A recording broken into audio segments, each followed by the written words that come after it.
Hello, my name is Taylor Keck, and today we are going to analyze mass media bias in politics. I personally believe that the best way to start is by viewing America's trust in mass media. In September of 2016, the managing editor of the Gallup Company, Art Swift, stated that according to the Gallup Company, America's trust in mass media is at 32%, which is considered as an all-time low. If you were to go back to 1976, you would see that America's trust in media was at its highest point, which was 72%. This means that within the last 40 years, the amount of trust Americans put in mass media has dropped by 40%. When wondering what it is that's causing the drop in mass media, there is not one specific answer. According to Art Swift, it is believed that a possible answer is the presidential election, which is what caused the 8% drop in trust. On the other hand, you have J. Charles Stern, the author of our textbooks, who makes me think differently.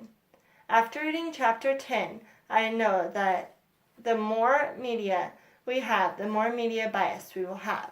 For example, we now have 24-hour news stories. With 24-hour news stories, we do not have enough news to put, so we end up starting to get opinions and stories that are not fully confirmed yet. It is hard for Americans to trust the media if the information they are getting is not 100% accurate. Now that I have told you about trust in the mass media, I think that I should start giving more specific examples. The next topic I think we should cover has to do with the Huffington Post, which is an online news aggregation. In July of 2015, Ryan Grim and Danny Shea reported that the Huffington Post will no longer cover Donald Trump's campaign under the political section. Instead, it would be found under the entertainment section with other stories like the Kardashians. I personally believe that the Huffington Post was wrong when they moved Donald Trump's campaign to entertainment, because in doing so, they told all of their readers that Donald Trump's campaign is a joke. That was their own opinion, and I am pretty sure that they are probably embarrassed for being so biased against Trump, especially now that he is the President of the United States. As you can tell, the Huffington Post is not in favor of Donald Trump. This is actually what brings me to my next point. I believe that the mainstream media was definitely in favor of Hillary Clinton. As I said in the previous slide, the Huffington Post wanted to move Donald Trump's campaign to entertainment. I believe that has to be a huge insult on Trump's side, and I didn't see them saying anything as negative about Hillary Clinton's campaign. Therefore, the Huffington Post was definitely in favor of Hillary Clinton. The Huffington Post was not the only people in the mainstream media that was for Hillary. I also found an article in the New York Times by the editorial board who stated that Donald Trump was the worst nominee for president put forward by a major party in history. They didn't just say that he would be a bad choice if you're choosing against Hillary and himself. They said that he was the worst nominee for president in modern history. Therefore, it is very obvious that they were in favor of Hillary Clinton. I think that it is interesting to see that mainstream media was so against Trump, but yet he was still able to win the 2016 election. It was all of the mainstream media against him. I guess this shows that even though all the mainstream media is against you, you can still accomplish your goals using your individual media. This actually brings me to social media. Even though Hillary Clinton was favored when it came to mainstream media, I believe that Donald Trump did better when using social media to encourage people to vote for him. According to Pablo Bazuski, a professor at a school of communication at Northwestern University, Trump states that Trump's Facebook compared to Hillary Clinton's Facebook was a lot more active.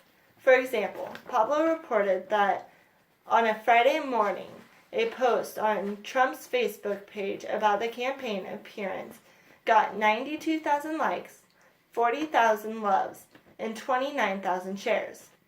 In comparison, on the same day, Hillary Clinton's post about her campaign appearance got 14,000 likes, 1,300 loves, and 1,965 shares. As you can tell, Trump's social media message had a much higher amount of engagement compared to the Clintons. In my opinion, this makes it very clear that Donald Trump's social media really did help him when it came to getting people to vote for him. I think that Trump was getting a lot of negative media, but at the same time, even though he was getting negative media, he was still getting his name out there, which caused him to get more publicity. Donald Trump and Hillary both got good reports and bad reports on them. On this slide, you will see 4 pictures. The first picture is taken by Evan Gucci, and it shows Trump hugging the flag. I think that this picture could have been helpful for Trump when running for president because it was practically saying that Trump loves America and is going to protect it.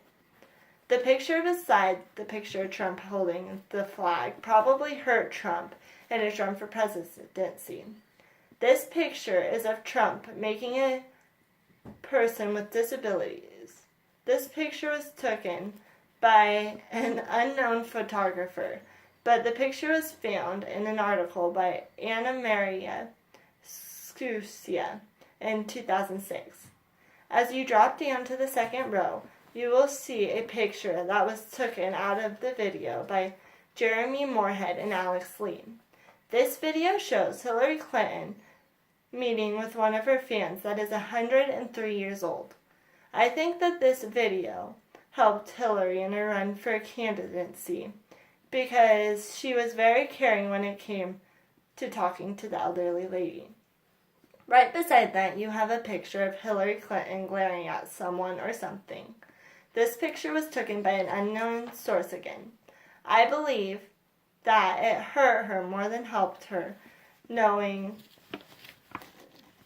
because it looks like she has a very evil expression on her face. I know you are not supposed to judge people by their looks, but if you were to vote based on pictures, I'm pretty sure that it would be hard to vote for her when she has an evil look in her eyes. Donald Trump's run for presidency did not only affect the United States, it also affected other countries, according to Sarah Burdian and Steven Snyder.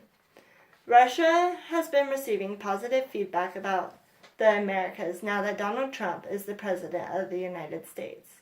Some people in Russia find it somewhat alarming because at one point they were not close with the United States, and now they are very close with them. On the other hand, you have an article written by Thomas Smith and EJO who states that Trump being president is the biggest political experiment since the Cold War. European countries are weary on Trump's presidency because no one knows exactly what to expect.